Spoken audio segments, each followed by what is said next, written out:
मुझे आपके बारे में तो इल्म नहीं, लेकिन मैं सुबह का शख्स नहीं हूँ। आप जानते हैं कि मैं सुबह उठता हूँ और कहता हूँ सुबह बखैर, लेकिन मेरी बीवी वो जागती है और कहती है सुबह बखैर खुदावन, और जूं ही उठती है फौरन जाने के लिए चुस्त और तैयार होती है। लेकिन मैं नहीं।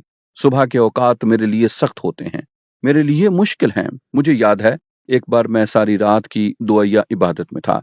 ये एक चर्च यानी एक कलीसिया में थी। मैं एक नया मसीही था और ये कलीसिया एक तकरीब के लिए जो वो करने वाले थे, और उन्होंने सारी रात दुआ की, और वो हर घंटे के बाद काफी लेने के लिए और तरोताजा होने के लिए वक्फा लेते। बस वो 1 घंटा दुआ करते और फिर तरोताजा होते, और सुबह तड़के का वक्त हो गया सिवाय मेरे, और मैं अभी तक वहां सजदे में था। और जब मैंने खराटे लेने शुरू कर दिए तब उन्हें मालूम हुआ कि मैं तो सो चुका हूँ, और कोई आया और मुझे जगाया, और मैं बहुत शर्मिंदा था कि मैं सो गया था। अगर आप मरकज का पहला बाब पढ़ें तो आप दरियाफ्त करेंगे कि यसु मसीह सुबह तड़के के वक्त दुआ कर रहा था, और इससे पहले कि सूरज असल में निकल आता शागिर्द उसे दुआ करते हुए पाते। ये अक्सर हुआ क्योंकि यसु ने पहले बाप को तलाश किया, लिहाजा हमें पहले खुदा को ढूंढने की जरूरत है। आप जानते हैं कि अगर हम आखिर तक इंतजार करते हैं तो हम अजर पाते हैं।